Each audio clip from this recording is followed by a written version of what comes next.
अस्सलाम वालेकुम and welcome back to blog में महविश। कैसे हैं आप सब। तो आज पिंडी का मौसम जो है फिर से अबर आलूद है और बादल छाए हुए थे आसमान पे और सूरज आप देख रहे हैं कि बिल्कुल हल्का सा मध्यम सा नज़र आ रहा है, जैसे कोई लाइट दूर कहीं ऑन हो। तो आज पूरे दिन इसी तरह मौसम रहा पिंडी का। और इस वक्त आप देख रहे हैं मैंने बच्चों के लिए लंच आज खुद बनाया है। आज सामने की थोड़ी तबीयत ख़राब थी, उसको ज़ुकाम वगैरह लगा हुआ था, तो फिर मैंने आज बच्चों का चलो मैं लंच खुद बनाती हूँ। तो यहाँ थोड़ी मैंने स्पाइसी वाली बनाई थी मैक्रोनीज़, और ये वाली बच्चों को बड़ी पसंद है। और थोड़ी सी भी नमक मिर्च कम हो तो फिर बच्चे इतने शौक़ से नहीं खाते। तो कुछ बच्चे होते हैं जो बिल्कुल फीका खाना खाते हैं, मेरी वाली थोड़ा सा स्पाइसी खाती हैं। तो आप देख रहे हैं कि इसकी लुक भी ऐसी है, बहुत ज़्यादा स्पाइसी नहीं है, थोड़ा सा इसमें स्पाइसेस तेज़ थे, लेकिन कलर कुछ ज़्यादा ही रेड लग रहा है। तो ये बहुत मज़े की बनी थी। और उसके बच्चों को तैयार करके मैंने स्कूल भेज दी और उसके बाद अब मैं आ गई थी कमरे में। और सारा ये जो रूम है हमारा अब फैला पड़ा है। और पुराने घर में मैं आपको दिखाती रहती थी रूटीन, अपनी मॉर्निंग रूटीन, लेकिन इधर आके मैंने अपनी मॉर्निंग रूटीन आपसे शेयर नहीं की कि सुबह सुबह उठ के क्या क्या काम होते हैं। तो आज मैंने कहा चलें आपके साथ शेयर करते हैं। और इस वक्त कमरे के ये हालात थे, सारे बच्चे यहाँ रेडी हुए थे। पहले ये सारी हमारे रूम में रेडी होती थी, पुराने वाले घर में आपने देखा था। और अब जो है ये सारी अपने कमरे में तैयार होती हैं। और यहाँ अभी मैं सारा कमरा सेट कर रही थी क्योंकि बहुत ज़्यादा चीज़ें बच्चों ने फैलाई हुई थी। मैंने कहा चलें साथ साथ कमरा भी सेट करते हैं, आज वीडियो शूट कर लेते हैं। तो यहाँ सबके जितने भी कपड़े बच्चे उतार के कहते हैं, मैंने कहा पहले वो समेट लेती हूँ। और रात को यहाँ ठंड हो जाती है तो फिर कंबल ये कंफर्टर करना पड़ता है, तो मैंने कहा इसको भी फोल्ड करके रख देते हैं। तो आज फिर ठंड थी, रात को भी अच्छी खासी ठंड थी। और मौसम यहाँ का पिंडी का बहुत अच्छा रहता है, अक्सर औक़ात ही यहाँ पे बारिश होती रहती है, जिसकी वजह से यहाँ का मौसम माशाल्लाह बहुत ही खूबसूरत रहता है। गर्मी अभी तक तो फील नहीं होती, एक आध दिन थोड़ी बहुत गर्मी होती है और अगले दिन फिर से बारिश हो जाती है या बादल आ जाते हैं, ठंडी हवाएं चलती हैं, तो फिर से मौसम सही हो जाता है। वैसे सुना है कि इर्द गिर्द के इलाकों में बहुत तेज़ हवाएं चली हैं, लोगों के नुकसान भी हुए हैं, कहीं कहीं दरख्त गिर गए हैं और इस तरह के नुकसानात सुनने में आए हैं। तो अल्लाह ताला खैर करे और अल्लाह ताला हर जगह अपनी रहमत की बारिश दे। और बारिश जो है अच्छी तो लगती है, लेकिन इस तरह की जब बंदा खबरें सुनता है तो फिर परेशान भी हो जाते हैं। और यहाँ सारा रूम अब मैं कर रही थी सेट। और अब पुराने घर की निस्बत यहाँ चीज़ें कम फैलती हैं क्योंकि अभी तक बच्चों ने अपना वो स्टूडियो टेबल सेट नहीं किया और काफ़ी सारी चीज़ें जो अभी पैक पड़ी हैं। और ये आपको ट्रंक्स भी नज़र आ रहे हैं चारपाई के नीचे। तो फ़िलहाल हमने सामान ऐसे ही रखा हुआ है, किचन का भी कुछ सामान हमने खोला है, वो रूम में सेट किया हुआ है कॉकरोचेस की वजह से। और कमरों में भी बच्चों का स्टूडियो टेबल आप देख रहे हैं, ये भी अभी इसी तरह पड़ा है। उन्होंने अपनी कोई पेंटिंग वेंटिंग कुछ भी इस तरह की चीज़ें नहीं निकाली। पहले ये वीडियो शूट करती थी तो कुछ ना कुछ ये इनके टेबल पे ढेर लगे पड़े होते थे चीज़ों के, तो उसको अलहदा से टाइम देना होता था। और ये हमारा जो ड्रेसिंग टेबल है वो भी टूट चुका हुआ है, उसका शीशा, तो वो अभी तक ठीक नहीं हुआ, तो इसलिए ये भी अलहदा पीसेज में पड़ा है। तो इसको भी अभी कहीं सेट करके लगाएंगे, जब तक शीशा नहीं ठीक होता तो ये इसी तरह बेचारा पड़ा है साइड पे ही। तो इसलिए अभी घर की मुकम्मल सही तरह से सेटिंग नहीं हो पा रही क्योंकि कुछ ना कुछ मसले चल रहे हैं। और मेरे हस्बैंड के पास तो टाइम नहीं होता कि वो इस तरह ये सारा कुछ सेट करवाएं।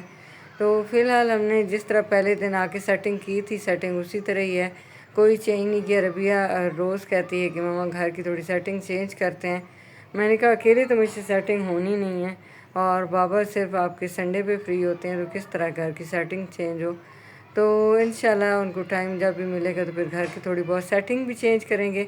और मैं आप लोगों से फिर उसकी सेटिंग शेयर भी करूँगी कि किस तरह की मैंने सेटिंग की है।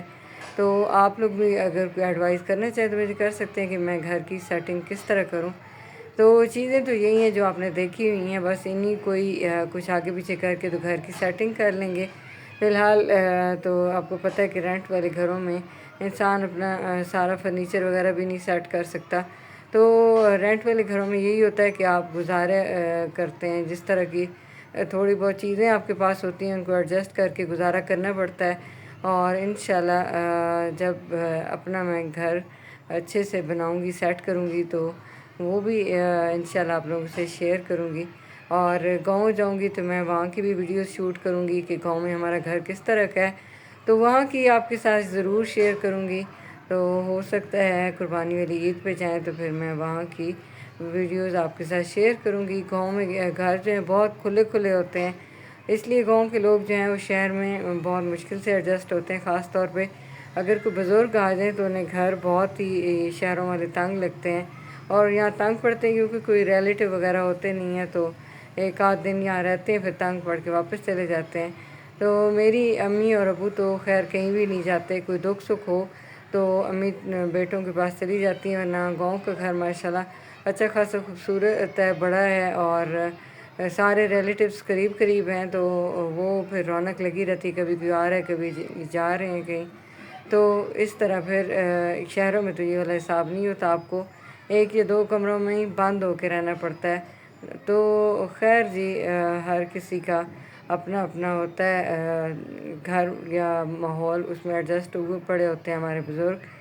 तो ये वाकई मुश्किल लगता है कहीं और नई जगह जाके सेट होना। और हम लोग फिर बच्चों की स्टडीज़ वगैरह के हवाले से मजबूरियों में रह रहे होते हैं, और हम लोग इन शहरों वाले घरों के आदी होते हैं। बड़े बड़े घरों की सफाइयाँ करना भी हमें मुश्किल लग रही होती हैं, और वहाँ तो चलना ही मुश्किल हो जाता है। अक्सर अम्मी के घर में जाती हूँ तो वहाँ उनका एक किचन जो है वो उन्होंने बाहर बनाया हुआ है, क्योंकि अंदर वाले किचन में बहुत ज़्यादा गर्मी होती है, तो चीज़ें अक्सर उनकी अंदर पड़ी होती हैं अंदर वाले किचन में। तो खाना बाहर वाले किचन में बनाना होता है, तो फिर सारी चीज़ें उठा के बाहर वाले किचन में लानी पड़ती हैं। फिर जो सब्ज़ियाँ वगैरह हैं वो सारी खाला के घर लगाई हुई हैं, तो कुछ भी धनिया पुदीना वगैरह लेना हो, हरी मिर्च लेनी हो, तो वो फिर खाला के घर जाके चल के जाना पड़ता है। तो वहाँ इतनी बंदा चलता है कि वॉक भी होती रहती है, और गाँव का पानी बड़ा अच्छा होता है और माहौल भी बड़ा खुशगवार होता है। तो वहाँ भूख इतनी ज़्यादा लगती है कि दिल करता है कि बस हर वक्त बंदा खाते ही रहे। और यहाँ का हिसाब ये है कि यहाँ कुछ खा लें तो हज़म नहीं हो रहा होता, 2 टाइम खाएं तो वो तो खैर गुजारा हो जाता है, अगर तीसरे टाइम कुछ खा लें तो उसे फिर हज़म करनी मुश्किल हो जाता है। तो ये सिलसिला होता है गाँव और शहर की लाइफ में, काफ़ी सारा फ़र्क होता है। तो बचपन में हमें भी गाँव बहुत पसंद था, और जब हम स्कूल में पढ़ते थे, और मेरे अबू पहले भी मैंने बताया कि आर्मी में थे, तो फिर जब हम लोग छुट्टी जाते थे गाँव तो बहुत खुश होते थे और दिल नहीं करता था कि वहाँ से वापस आएँ। तो बचपन का और हिसाब किताब होता है, स्कूल से भी जब छुट्टियां होती हैं तो दिल करता है कि फ़ौरन से गांव पहुंच जाएं। तो अभी मेरे बच्चों का भी यही हिसाब है कि जैसे ही छुट्टियां होती हैं तो इनका दिल कर रहा होता है कि हम गांव चले जाएं, और फिर गांव से वापस आने का इनको दिल नहीं कर रहा होता। वहाँ इनकी कज़न हैं तो उनके साथ खेलती कूदती रहती हैं, और पढ़ाई वाली टेंशन भी नहीं होती, तो बच्चे बड़े खुश होते हैं। तो यहाँ मैं आपको कार्ड्स दिखा रही थी जो रबिया, मीरब और वशमा ने बनाया। ये वाला कार्ड मीरब ने बनाया था कल मदर्स डे पे, और वशमा का कार्ड मैं अभी आपको दिखाती हूँ। ये दूसरा जो ग्रीन ग्रीन ये शेड आ रहा है इसमें, ये वाला कार्ड वशमा ने बनाया था, और उसने बड़ी मेहनत से बनाया था, और बड़े खूबसूरत कार्ड दोनों ने बनाए थे। और तो कल इन्होंने बहुत कुछ मेरे लिए सरप्राइज़ रखा हुआ था, प्लान किया हुआ था, और गिफ्ट्स वगैरह का भी सोचा हुआ था, लेकिन वही वाली बात आ जाती है कि मेरे हस्बैंड के पास इतना टाइम नहीं था कि कहीं वो लेके जाते, और एक ही उनकी छुट्टी होती है, एक संडे का दिन ही होता है, बाकी तो उनको कोई छुट्टी नहीं होती। फ्राइडे और सैटरडे भी सबका ऑफ़ है, लेकिन उनका ऑफ़ नहीं है। तो ये रात का मैंने रात की वीडियो शूट की थी, कुछ क्लिप्स। ये हम लोग सेवइयाँ खा रहे हैं, और ये घर पे बनती हैं, और आपने मुझे बताना है कि आप लोग भी ये बनाते हैं या नहीं। इसमें इसको बॉयल करके देसी घी और शक्कर डाल के बनाया जाता है, तो ये बहुत ही मज़े की लगती हैं।